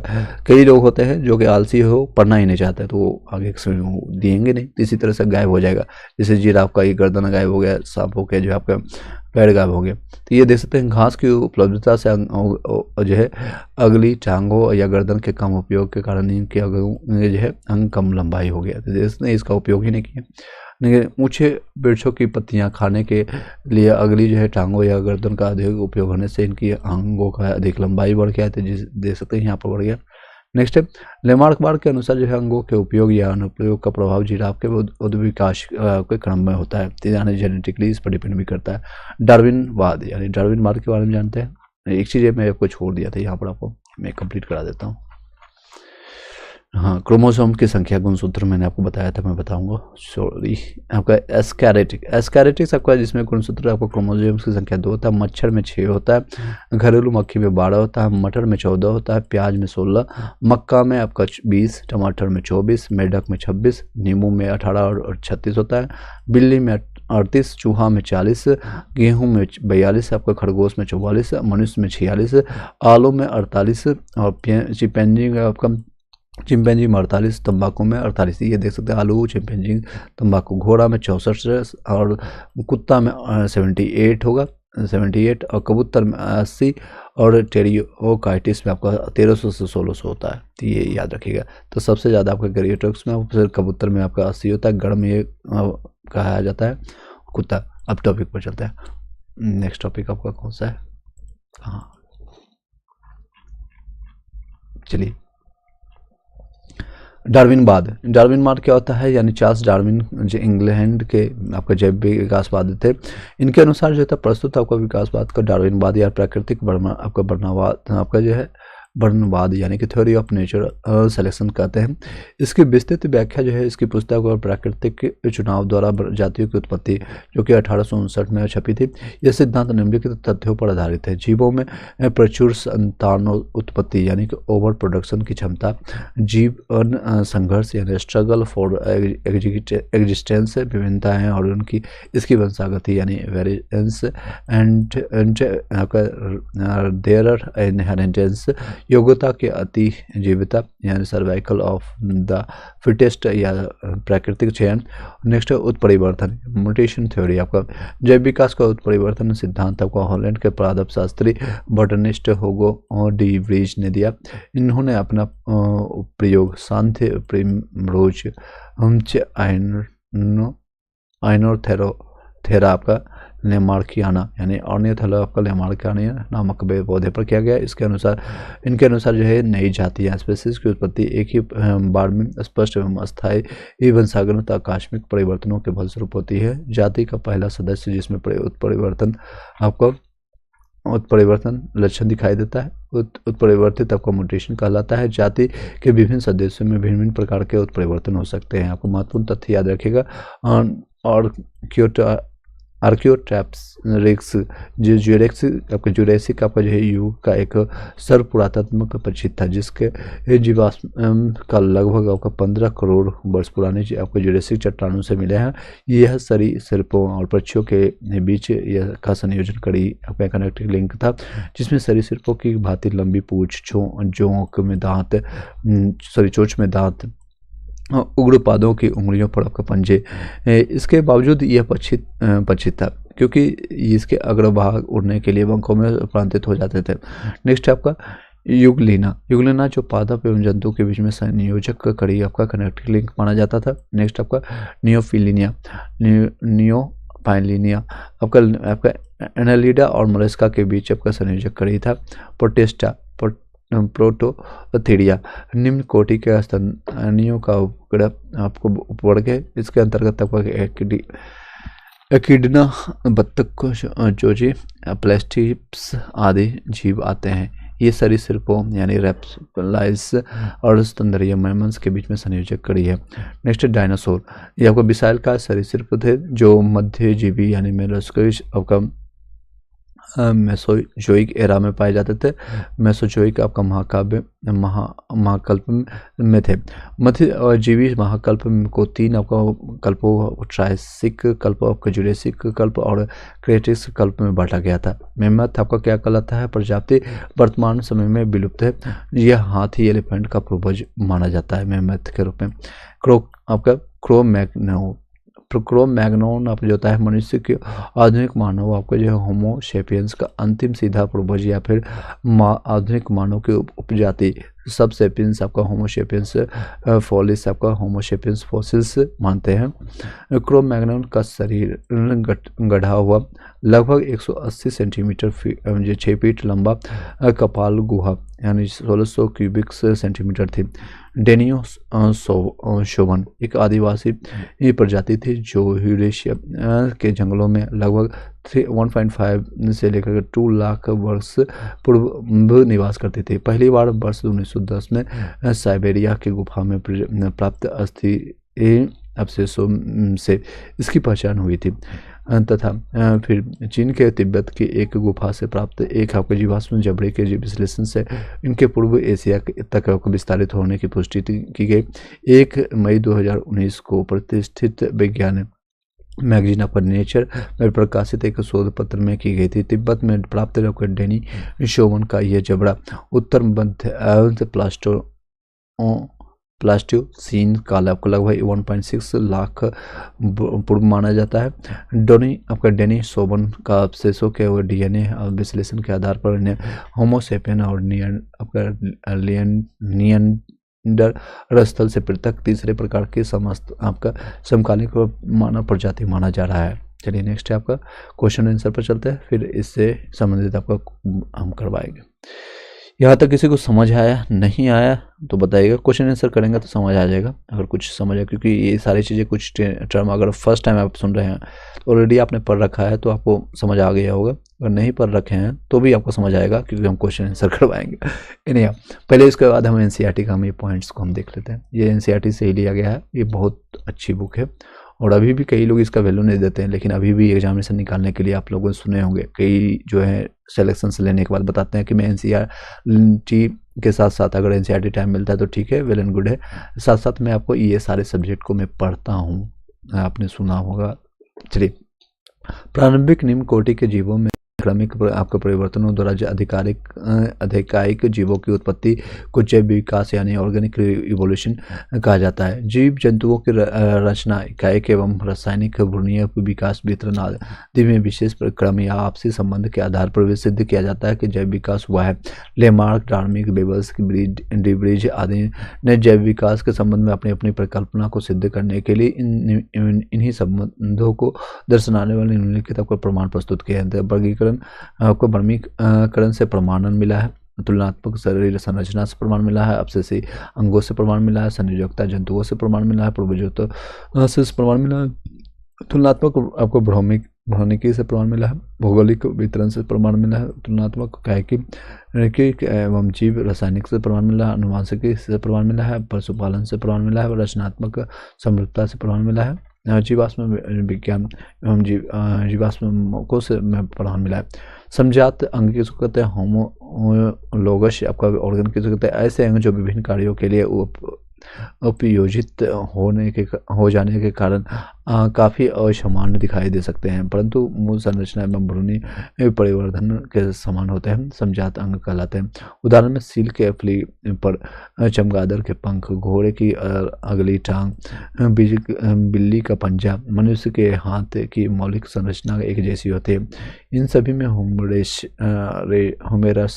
रेडियो अल्ना, कार्पस, आपका मेटा और कार्पस आदि अस्थियां होती है। इनका आपका भ्रूणिक की विकास भी एक ही हिस्सा होता है, परंतु इन सभी का कार्य अलग अलग होता है। सील का आपका फ्लीपर तैरने के लिए, चमगादड़ के लिए देखते होंगे, चमगादड़ के पंखा को उड़ने के लिए, घोड़े के टांग दौड़ने के लिए, मनुष्य का हाथ वस्तु को पकड़ने के लिए अनुकूलित होता है।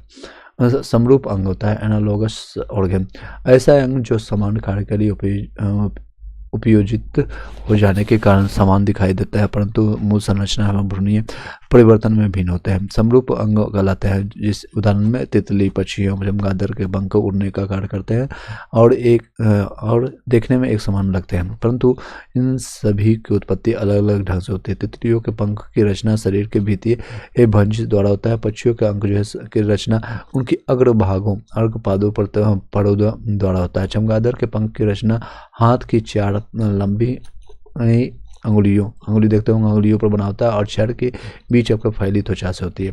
अवशेषी अंग होता है जिसको वेस्टिबियल आपका ऑर्गन कहते हैं। ऐसे अंग जो जीवों के पूर्वजों में पूर्ण विकसित होते हैं, परंतु वातावरणीय परिस्थिति में बदलाव से इनका महत्वपूर्ण समाप्त हो जाता है होने के कारण विकास क्रम में इनका आपका क्रमिक लोप होने जाते हैं, यानी खत्म होने पर उन्हें लगता है। अब से सी अंक लाते हैं। उदाहरण में आपको कर्ण पल्प, आपका पिनियल, त्वचा के बाल, आपका जो है वर्मी पोस्ट, एपिडेमिक्स आदि आते हैं। मनुष्य में लगभग 100 आपसेसी अंग पाए जाते हैं। सर्वप्रथम प्रकाश संश्लेषी जीव रसायनों की बैक्टीरिया आते हैं। पक्षियों का विकास आपका शरीर सिर्फों में से हुआ है। जल स्थल जीवों का विकास मत्स्य वर्ग से हुआ है, जल स्थल में जितने भी है। नेक्स्ट है स्तन वर्गीय जीवाश्म। अनेक ऐसे प्राचीन कालीन जीवों एवं पादपों का अवशेष जो हमारी पृथ्वी पर विद्यमान थे परंतु बाद में समाप्त अर्थात विलुप्त हो जाते हैं, भूपटल की चट्टानों में परिलक्षित मिलते हैं, उन्हें जीवाश्म कहते हैं। इनके अध्ययन को जीवाश्म विज्ञान कहा जाता है। जैव विकास के सिद्धांत पर जैव विकास के संबंध में अनेक सिद्धांत प्रतिपादित किए गए हैं, जिसमें लेमार्कवाद, डार्विनवाद या उत्परिवर्तनवाद प्रमुख है। लेमार्कवाद लेमार्क का सिद्धांत 1809 में उनकी पुस्तकों का फिलोसफी जूलॉजी यानी फिलोसफी ऑफ जूलॉजिक में प्रकाशित हुआ था। ये मैंने बताया था 1809 में, आपका यहाँ पर डिवाइडेड करके भी बताया था। 9 का टेबल पढ़ लीजिए या फिर 1800 ने आपका ये क्वेश्चन इंपॉर्टेंट है, याद रखिएगा। लेमार्कवाद का जो आपका पुस्तक का नाम लेमार्कवाद में आपको प्रस्तुत किया गया था। तो ये क्वेश्चन को यहीं पर से रिपीटेड आपको यहाँ पर देखने को मिल रहा है। नेक्स्ट है कहाँ पर थे हम, यस चलिए 1809 में उनकी पुस्तक तक कौन सा था, पुस्तक का नाम क्या हुआ, फिलोसफी आपका जियोलॉजिक यानी फिलोसफी ऑफ जियोलॉजिक में प्रकाशित होता है। इस सिद्धांत के अनुसार जीवों में एवं उनके अंग में सतत बड़े होते रहने की प्रवृत्ति प्राकृतिक प्रवृत्ति होती है, नेचुरल यानी होता है। इन जीवों पर वातावरणीय परिवर्तन पर सीधा प्रभाव पड़ता है, नेचर पर का भी इफेक्ट पड़ता है। जैसे देखते होंगे आपने कि हरियाणा के लोग ज़्यादातर लंबे होते हैं, ज़्यादातर पंजाब के लोग, क्योंकि वहाँ पर उस तरह का इन्वायरमेंट होता है। और बिहार के हो गया या फिर बंगाल को हो गया, उस तरह का हाइट या फिर उस तरह का हाइट नहीं मिलता, 6 फीट से कम रहता है जनरली। ये सारी चीज़ें देखने को मिलता है। चलिए आगे कंटिन्यू करते हैं। इन जीवों पर वातावरणीय परिवर्तन का सीधा प्रभाव पड़ता है। इसके कारण जीवों में विभिन्न अंगों का उपयोग घटता बढ़ता रहता है। अधिक उपयोग में आने वाले अंगों का विकास अधिक है, कम उपयोग में आने वाले अंगों का विकास कम होने लगता है। जैसे महिलाओं का दिमाग क्या होता है, कम उपयोग करते हैं तो दिमाग रहता ही नहीं, कुछ समय के बाद खत्म हो जाता है, घुटने में आ जाता है। कई लोग कहते हैं ये सही है गलत है, आप लोग बताइएगा कमेंट बॉक्स में क्यों कहा जाता है। इसे अंगों के कम उपयोग और कम उपयोग या अधिक उपयोग का सिद्धांत भी कहते हैं। इस प्रकार से जीवों द्वारा उपार्जित लक्षणों की गति होती है, जिसके फलस्वरूप नई नई आपकी जातियाँ बन जाती है। उदाहरण आपको जिराफ की गर्दन का लंबा होना। डार्विनवाद यानी कि जैव विकास के संबंध में डार्विन का सर्वाधिक प्रसिद्ध आपका है। डार्विन को पूर्व अवशेष का महानतम अवशेषण अवशेष कहा जाता है। चार्ल्स डार्विन 1809 से 1882 तक उनका जीवन काल रहा है। 1831 में आपका बीगल नामक विश्व सर्वेक्षण जहाज पर पूरे आपको विश्व का भ्रमण किया। डार्विनवाद के अनुसार सभी जीवों में प्रचुर आपका संतानोत्पत्ति की क्षमता होती है, यानी सभी जीव जो है अपना संतान बच्चे पैदा कर सकते हैं। अतः अधिक आबादी के कारण प्रत्येक जीवों को अपनी आवश्यकता की पूर्ति हेतु दूसरे जीवों से आपको जीवन पर्यंत संघर्ष करना पड़ता है। देखते होंगे अभी भी टाइम में लोग अपने क्यों पैदा करते हैं बच्चे ज़्यादा, ताकि उनकी एग्जिस्टेंस जिंदा रहे। और वो भले जिंदा ना रहे, कुछ समय बाद मर जाएगा, लेकिन इंसानों की अभी जनसंख्या और कई है बढ़ गई है। अभी इंसानों की जनसंख्या कम होने, कोविड जैसा काम जब आता है या फिर कोई भूकंप आता है, कुछ होता है, तो लोग हजारों सैकड़ों या लाखों लोग मरते भी हैं। एनीहाउ चलते हैं टॉपिक पर आते हैं, अभी जीव विज्ञान को समझते हैं। दो जो है जातीय या जीव जो है आपस में मिल करके जीव जो है आपस में बिल्कुल आपको जो है समान नहीं होते हैं। ये विभिन्नता इन्हें जो है इनके जनकों से वंशानुक्रम में मिलते हैं। कुछ विभिन्नता जीवन संघर्ष के लिए लाभदायक होती है, यानी कि जीवन में संघर्ष जरूरी है। देख सकते हैं, मैं नहीं बोल रहा, बायोलॉजी बोल रहा है। अगर आपके जीवन में संघर्ष है यानी आप जिंदा हैं, कुछ ना कुछ आपका संघर्ष होना चाहिए।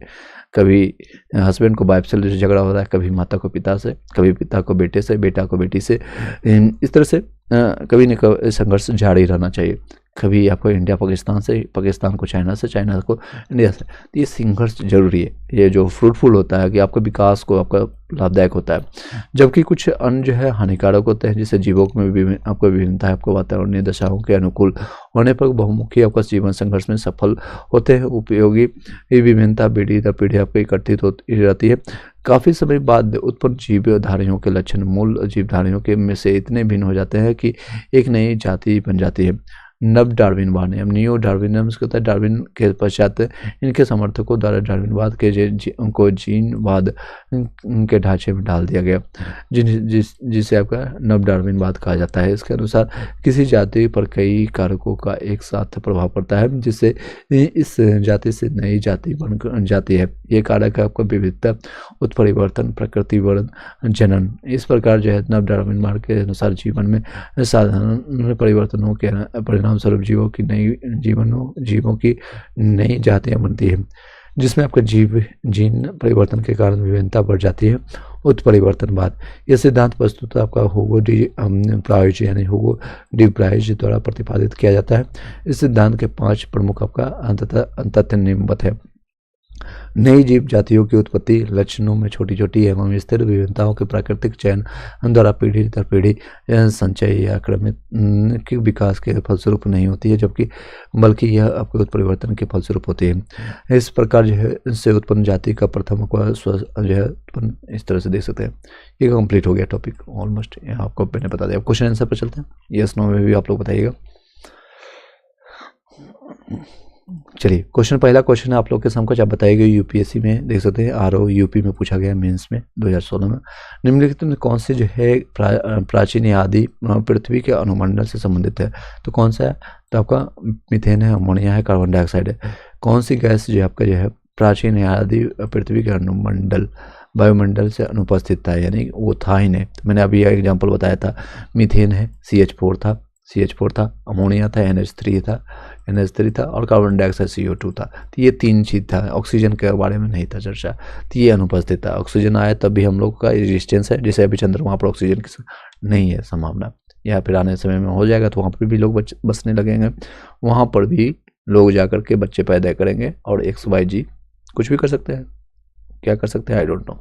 चलिए देख सकते हैं प्रश्न में जो पूछा गया, प्राचीन यानी आदि पृथ्वी के वायुमंडल में ऑक्सीजन जो है गैस नगण्य या अनुपस्थित थे, जबकि मीथेन, अमोनिया, कार्बन डाइऑक्साइड आदि गैसें उपस्थित थे। अभी मैंने रिसेंटली मैंने बताया भी था आपको, जब आपको मैंने आपको आज ही के टाइम में मैंने करंट अफेयर पढ़वाया था, टॉप 100 क्वेश्चन आपको एडिटेरिया का, तो उसमें जाकर के देखेंगे मैंने बताया था कि कार्बन डाइऑक्साइड से अब ऑक्सीजन जो परिणत यानी कि ट्रांसफर करने का काम चाइना कर रहा है। तो ये इस तरह से काफ़ी चीज़ें विकास कर रहा है। चाइना काफ़ी आगे है आप लोग से, हम लोग से, पूरे इंडिया से। हम लोग भारत महान करते हैं और कंपेरिजन बांग्लादेश और नाला पाकिस्तान से कर लेते हैं, लेकिन हम चाइना से और USA से कंपेरिजन करेंगे टेक्नोलॉजी के बारे में और बहुत सारी चीज़ों के मामले में, तो बहुत पीछे हैं, बहुत ज़्यादा पीछे हैं, 100-200 साल पीछे हैं शायद। वर्तमान प्रमाण के अनुसार जो है पृथ्वी पर जीव का उद्गम हुआ है, कब हुआ है? तो लगभग 2 अरब वर्ष पुरानी है। ये देख सकते हैं, 1 सैकड़ा, 1000, 10,000, लाख, 10 लाख, करोड़, 10 करोड़, अरब आपका है, 2 अरब वर्ष पूरा है। वर्तमान प्रमाण के अनुसार ये देख सकते हैं, सारे के अनुसार जो है लगभग 2 अरब पुरानी है। प्रारंभ में जीव धारण यानी एक कोशिका यानी यूनिसेलुलर थे, फिर बाद में आपका बहुकोशिकीय जीवाणु मल्टी एक सेलुलर ऑर्गन्स का विकास हुआ, जो कि यूकैरियोटिक कोशिका वाले होते हैं। ज्ञातव्य है कि जीवाणु तथा नीले हरे शैवाल साधारण किस्म के आपको प्रोकैरियोटिक कोशिका वाले होते हैं। पृथ्वी पर सबसे पुराना जीव कौन सा था? तो कौन सा था? अमीबा था, या फिर आपका नीलहरित शैवाल था, कवक था, युग्लिना था। क्वेश्चन का आंसर आप साथ देते जाइएगा। इसका सही जवाब नीलहरित शैवाल था। कौन सा था? तो नीलहरित शैवाल था। चलिए जितने लोग ज्वाइन कर रहे हैं और लाइक करके शेयर कर दीजिएगा। 71 लोग अभी देख चुके हैं। चलिए नेक्स्ट है, पृथ्वी पर सबसे पुराना आपका जीव आपका जो है नीलहरित शैवाल है। ये ऐसे प्रथम जीव है जिन्होंने सूर्य के प्रकाश जल के प्रयोग से भोजन का निर्माण करना प्रारंभ किया था। इस प्रकार से प्रक्रिया से उत्पन्न हुई ऑक्सीजन जैसे गैस आपको वायुमंडल में फैलने लगी, जो अन्य जीवों के विकास में सहायक हुई। डार्विन द्वारा आपका प्रस्तुत प्राकृतिकवाद यानी वर्णवाद निम्न में से किस पर आधारित है? तो आपका किस पर है? तो ओवर प्रोडक्शन पे, struggle of for the existence and variance के लिए, आपका सर्वाइवल ऑफ द फिटेस्ट के लिए। तो ये कौन सा है? तो ये चारों चीज़ों पर, तीनों पर डिपेंडेंट है, सर्वाइवल ऑफ फिटेस्ट और आपका ये सारी चीज़ों पर डिपेंडेंट है। चलिए नेक्स्ट क्वेश्चन पर चलते हैं। बहुत सारे इंपॉर्टेंट क्वेश्चन हैं इसमें, जितने भी क्वेश्चन आप तेजी से कंप्लीट करा जाएंगे और ये उसके बाद ये टॉपिक खत्म होगा, फिर वर्गीकरण के बारे में टॉपिक को जानेंगे। चलिए आई होप कि इंटरेस्टिंग लग रहा होगा, यस नो में भी आप लोग बता दीजिएगा। चलिए नेक्स्ट क्वेश्चन आप लोग के समकक्ष है इस तरह से। 6 नंबर क्वेश्चन पर जाएंगे, ये एक्सप्लेनेशन देख लेते हैं। चार्ल्स डार्विन आपके इंग्लैंड के वैज्ञानिक थे, आपका इन्होंने आपको डार्विनवाद प्रस्तुत किया था। डार्विनवाद को प्राकृतिक वर्णनवाद यानी थ्योरी ऑफ नेचुरल सिलेक्शन भी कहते हैं। डार्विनवाद की प्रस्तुति की व्याख्या इनकी पुस्तक प्राकृतिक चुनाव द्वारा आपके जातियों की उत्पत्ति 1859 में छापी थी। डार्विन का प्राकृतिक वर्णनवाद ओवर प्रोडक्शन या struggle for existence and variance and survival for the fittest, तीनों जो उत्पत्ति याद रखिएगा, तीनों से संबंधित है। नेक्स्ट है द पुस्तक the origin of the species, किसके द्वारा लिखा? तो डार्विन का लिखा गया। ओरिजिन ऑफ स्पीसीज पुस्तक किसके द्वारा लिखा गया? तो डार्विन के द्वारा लिखा गया। चार्ल्स डार्विन इंग्लैंड के वैज्ञानिक थे, जैव विज्ञान आपका विकासवादी थे। इनके द्वारा प्रस्तुत आपका विकासवाद का डार्विनवाद यानी प्राकृतिक वर्णनवाद थ्योरी ऑफ नेचुरल सिलेक्शन से डार्विन का लिखा गया है, याद रखिएगा। विकासवाद का सिद्धांत किसने प्रस्तुत किया? तो देखिए रिपीटेड क्वेश्चन है, MPPSC में भी पूछा गया आपका। नेक्स्ट है जैव विकास यानी इवोल्यूशन को सर्वप्रथम किसने समझाया था? आपका लेमार्क ने। जैव विकास को आपका इवोल्यूशन को किसने समझाया था? लेमार्क ने। जैव विकास इवोल्यूशन का परिकल्पना जो है पहला जिस तर्कसंगत सिद्धांत फ्रांसीसी वैज्ञानिक जीन बैरिस्टेट डी लेमार्क ने प्रस्तुत किया, जो आपका 1809 में उनकी पुस्तक फिलोसफी ऑफ जियोलॉजिक यानी फिलोसफी जियोलॉजिक में छपा। इसे लेमार्क का सिद्धांत यानी उपार्जित लक्षणों की वंशागति का सिद्धांत यानी theory of inheritance of acquired characters कहते हैं। विकास के उत्परिवर्तन सिद्धांत का प्रतिपादन किसने किया था? ह्यूगो डी व्रीज ने किया था। ह्यूगो डी व्रीज ने किया था विकास के उत्परिवर्तन सिद्धांत का प्रतिपादन। नेक्स्ट आपका है विकास के उत्परिवर्तन सिद्धांत म्यूटेशन थ्योरी को हॉलैंड के पादप शास्त्री बोटनिस्ट आपको ह्यूगो डी व्रीज ने दिया। इनके अनुसार जो है कई जातीय स्पीसीज की उत्पत्ति अचानक एक ही बार में होने वाले स्पष्ट तथा अस्थायी वंशागत तक बड़ी विषमता उत्परिवर्तन के कारण होती है। जाति का पहला सदस्य जिनमें उत्परिवर्तन लक्षण दिखाई देता है उत्परिवर्तन म्यूटेशन कहलाता है। इन्होंने पहला आपको प्रयोग सांदे आपको प्रीम रोज इवनिंग आपका प्रिमोश पर किया है। नेक्स्ट कर चलते हैं, बताइएगा इसमें सम्मिलित करना है, मिलान करना है, तो सीधे चलते हैं। उत्परिवर्तन यानी म्यूटेशन किसके बारे में जानते हैं? तो उत्परिवर्तन कौन सा है यानी म्यूटेशन का सिद्धांत डी व्रीज ने किया था। D Vries. विकास का सिद्धांत किसने किया था? विकास का डार्विन ने किया था। अभी मैंने रिपीटेड क्वेश्चन। एक जीन एक एंजाइम की परिकल्पना किसने किया था? ये आपका बीडल और टेडम ने किया था। नेक्स्ट ऑपरेशनल आपका अवधारणा में आपका जेवाक आपका मेलोड ने किया था। चलिए ये सेम चीज़ यहाँ पर लिखा गया। उत्परिवर्तन का सिद्धांत आपका ह्यूगो डी व्रीज ने किया था। विकास का सिद्धांत डार्विन ने। एक जीन एंजाइम की परिकल्पना बीडल और टेडम ने। और ऑपरेशन अवधारणा ऑपेरॉन अवधारणा आपका जेकब और मेलोड ने किया था। नेक्स्ट आपका विकास का मुख्य कारक क्या है? आपका उत्परिवर्तन हासिल किए हुए गुण, लैंगिक जनन या फिर प्राकृतिक बढ़न। ये प्राकृतिक बढ़न इसका सही जवाब है। चलिए नेक्स्ट है जैव विकास यानी इवोल्यूशन का मुख्य आपका कारक प्राकृतिक बढ़न या नेचुरल सिलेक्शन है, क्योंकि यही विभेद अन्य हासिल किए गए हुए जीनों को अगली पीढ़ी जनरेशन में दिशा प्रदान करता है। प्राकृतिक बढ़न या विचयन एक ऐसी प्रक्रिया है जिसके कारण जीवों की आबादियों यानी जीन उपरूपों यानी जीनोटाइप जीनों यानी दोनों ही आवृत्तियों में महत्वपूर्ण परिवर्तन होते रहते हैं। चलिए नेक्स्ट चलते हैं। जैव विकास के संदर्भ में सांपों में अंगों का लोप होने के निष्ठ स्पष्ट किया जाता है। तो क्यों करते हैं? तो अंगों का उपयोग या अनुप्रयोग किए जाने पर, यानी अंग का उपयोग करेंगे तो विकसित होगा, नहीं करेंगे तो वो आपका लुप्त हो जाएगा। ये देख सकते हैं, इसमें क्वेश्चन पूछा गया। तो किसने ये दिया था? फ्रांसीसी वैज्ञानिक था आपका लेमार्क ने के बारे में। शरीर के आपका जो है परिवर्तन शरीर के उपयोग के तथा अनुप्रयोग यानी यूज और डिसयूज के कारण होते हैं। बदलते वातावरण में जीवधारियों जैसे अभी कई लोग हैं ठंड के समय में अपने शरीर का उपयोग ही नहीं करते हैं, और ना घूमेंगे ना टहलेंगे। तो कई ऐसे जगह हैं जो शरीर के आपके आते हो गए, छोटे स्टाइल हो गया, तो खाना पचने में दिक्कत होता है। फिर कई लोग का शरीर कि ऐंठन शुरू हो जाता है, घुटने में दर्द शुरू हो जाता है। तो वो सारी चीज़ें क्यों होता है? तो यूज नहीं हो रहा है लगातार। आप 3 महीने 4 महीने भी अगर नहीं यूज करेंगे तो उस पर इफेक्ट पड़ता है। कई लोग जो है सालों सालों नहीं यूज करते हैं तो उसका इफेक्ट तो पड़ेगा।